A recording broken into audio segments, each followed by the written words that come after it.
Guwap. Ilang taon ka na? Paulit-ulit tanong. Uy, hindi ko alam. Matagal ka na umakyat dito. Tandaan ka. Wala, grabe. Kakaakyat ko lang noon. Uy, ikaw. Sasagot ka o sasagot ka? Mamili ka. Okay, okay. 35. 35 ka pa lang? Sure ka? Oh, Sure ka? Totoo yan. oo. Ikaw Anong naman. taon? Sige nga, anong taon kayo pinanganak? Huwag mo nang ikano dito. Pwede yun ay. Sir, maingay ka, sir. Hello po, idol. Anong taon kayo pinanganak? Wait lang ha, moderator ha.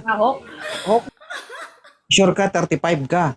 Yes, 35. Anong taon ka nga ipinanganak? Naku, hindi ko nga alam kung kailan.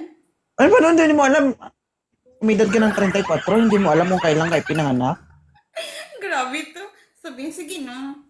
Imposible yan kasi ako 32 na, 3 taon lang lamang mo sa akin, hindi ako papayag. Ha? Anong taon kayo Hindi ko nga pinanganak? alam, nakalimutan. Anong nakalimutan? Nakalimutan ko kung kailan ko panganak. Ay, Sus Maria, yung totoo lang ang kailangan natin dito. Naitsura ka naman. May dating ka naman. Ba't kailangan mo itago edad mo? Ano? Anong taon ka ipinanganak? Kahapon nga, kahapon.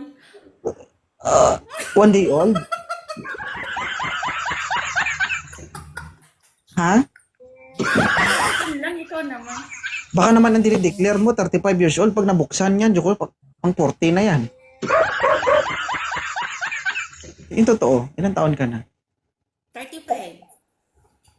Hindi ako maniwala, uy. Ilang taon ka na? Ayun, sige. Oo, 35 nga. Hindi. Posible, 35 yan. Naglaro ko ko. Naglaro.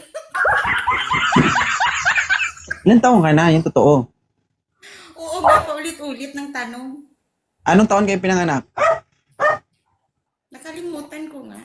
Hindi punggol tayo.